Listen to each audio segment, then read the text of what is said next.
a miña premisa é que sea unha ferramenta útil para todos os trámites e para o ganadero mismo, que sea moi sencillo de utilizar, que prácticamente casi sin explicar, que dunha forma intuitiva que sepas usalo, e que abaratemos costes de tramitacións.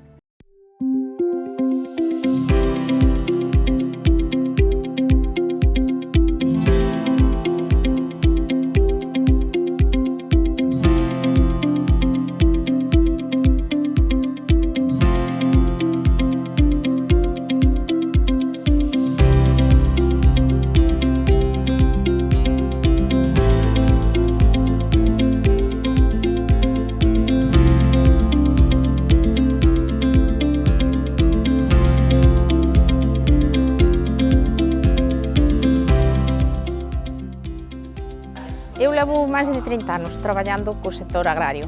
Entonces, nos últimos anos aumentou considerablemente a burocracia. Cada vez hai máis trámites, cada vez a xente ten os datos dispersos, hai datos distintos por distintos sitios. Entonces, a min ocurriuseme facer unha aplicación que fora unha ferramenta que todos os que traballamos no sector agrario, incluído o ganadero, por supuesto, que tuvera aí todo. E con toda esa información, incluído con documentos, pois xa que poda facer todos os trámites coa administración e incluso que lle poda valer a él pois para ver incluso rentabilidades da explotación e tal. É unha aplicación que está pensada para o gandeiro e para todos os que traballamos no sector, para que podas facer calquer tipo de gestión e ter calquer tipo de documento.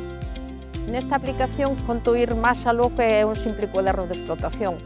Pois unha vez que teño todos os datos, pois podo facer un estudio económico, por exemplo, para a explotación prioritaria ou un plan de mellora, podo facturar desde aquí.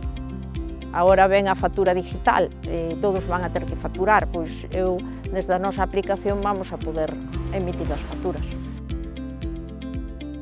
Os cuadernos de explotación, fitosanitarios, abonado, pastoreo, laboreo, cuaderno de ecológico. Logo podemos facer o SIGE, que é o Sistema de Gestión Ambiental. Iso é unha descripción da explotación. Agora mesmo estáse facendo, foi obligatorio en porcino e en aves, en vacuno vai a ser próximamente, de momento prorrogouse, pero tamén vai a ser. É unha descripción onde se describen as obras, o personal que hai, a maquinaria, o manejo da explotación. É unha descripción tanto da explotación como dos procesos. Podría facer casi calquer cousa. Nós estamos uníndonos tamén ca Xunta, co CUE da Xunta, entonces logo esos datos tamén xa volcaríanse á Xunta, tampouco evitaría xa estar registrando, nin xa quedarían aí.